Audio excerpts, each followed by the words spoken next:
I'm from Chicago, Illinois, and one of the big cities on the Great Lakes.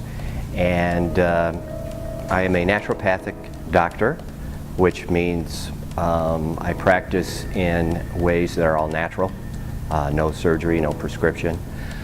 We feel that the body can heal itself if you give the body what it needs to heal itself. My passion has been in cardiovascular disease.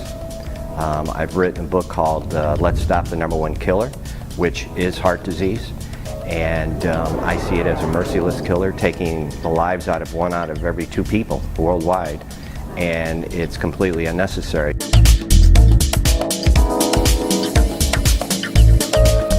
Well, my vision, my passion, what I believe will really win the war against heart disease is actually twofold. One is non-invasive screening that's affordable.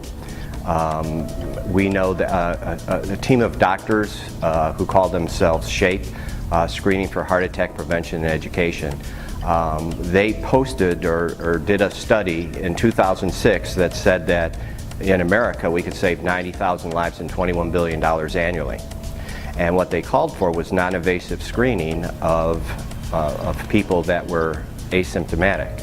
Now that means, first of all, non-invasive means no needles, no blood, no tears. And then the asymptomatic means no symptoms, because in America... Wait a minute, you're screening people that don't have... Any symptoms. Okay. In America, 300,000 Americans die every year, and I don't know what it would be here in Canada, but that's based on 300 million, so what would that be, 1%? 1%, I believe. So 1% of Americans die every year of heart disease that is, there's no symptoms. The first symptom you have is death. And it's from something called cardiac arrest. Now, cardiac arrest is different than a heart attack. A heart attack, it develops over time, coronary artery disease, and we can talk about that. Starts at a very young age, 5, 6, 7 years old. It doesn't start when you're 20, 30, 40. It actually starts at a very young age and progresses very rapidly. But you get warning signs. For men, it is chest pain, pain in the left arm. For women, it's exhaustion. So, which is, women tell me a woman that's not exhausted. Yeah. And so they ignore that sign, or they show up at the doctor and say, hey, I'm really feeling exhausted and tired. And they say, well, that's probably stress, anxiety. Here's some antidepressants. We'll see you again tomorrow. In the meantime, she drops dead of a heart attack because they didn't do that cardiovascular screening. So their recommendation, that task force of 40 cardiologists, and they sent it to all the other cardiologists, was to provide this non-invasive screening. We need new technology to scan people before it's too late, because by the time they come to us cardiologists, it's too late. There's very little we can do for them, and we are bankrupting the system. So my first idea is to screen people, get them an affordable screening, and then secondly, the solution would be a natural, something natural that they can take to either prevent or reverse if it's, they've already had a heart attack, or they have cardiovascular disease like diabetes or high blood pressure, or something else that could lead, or even erectile dysfunction for that matter, that can lead to a heart attack.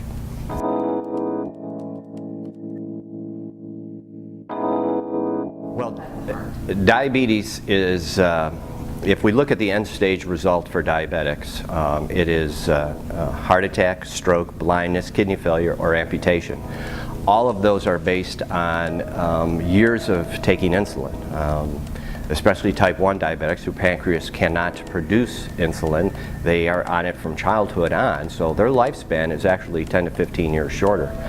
And what taking all that insulin does is hardens the arteries.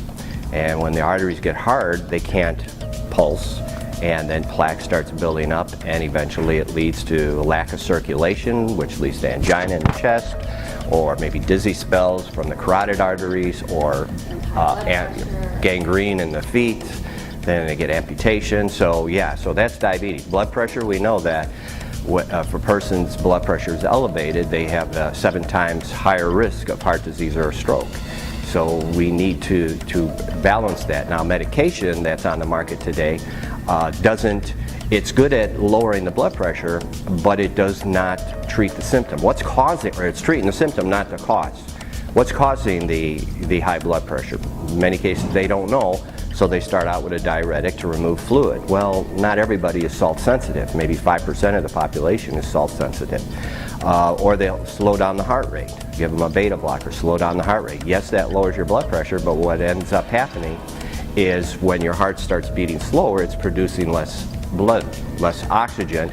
So then your other organs respond appropriately by slowing down. Your pancreas, your spleen, your gallbladder, your lungs, your brain, everything begins slowing down, and you end up with congestive heart failure. Diuretics also lead to cardiac arrest because when pulling fluids from your body, it's also pulling magnesium, potassium, some of those important things to help to establish your normal heart rhythm, which can lead to that irregular heartbeat, which can lead to cardiac arrest. So the ACE inhibitor would affect the kidneys. They affect the kidneys, adjust the blood pressure, but in the meantime, it's actually harming the kidneys. In fact, most medication harms either the kidneys or liver because they are toxic chemicals. And so they're not solving the problem, they're just kind of covering it up. Well, everybody's happy because your numbers are low, but then you have congestive heart failure or cardiac arrest or stroke or something else. But you went out with normal blood pressure and normal blood sugar, so, you know.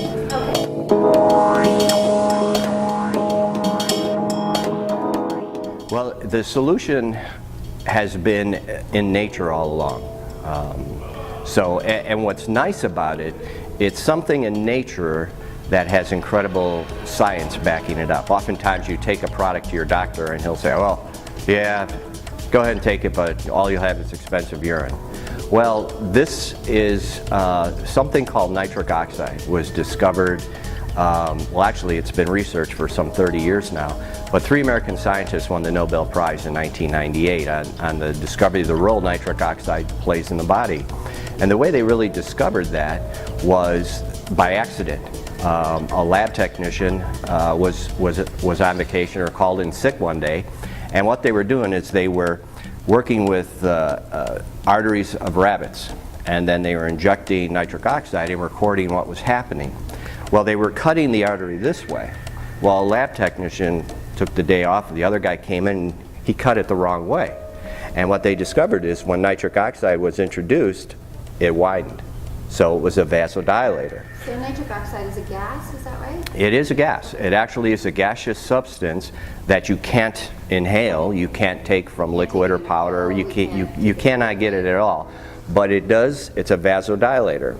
So that led to the Nobel Prize for protection of the heart. Now nitric oxide does many other things. It actually softens the arteries. It melts away plaque. It has the ability to lower blood pressure. Vasodilation lowers the blood pressure.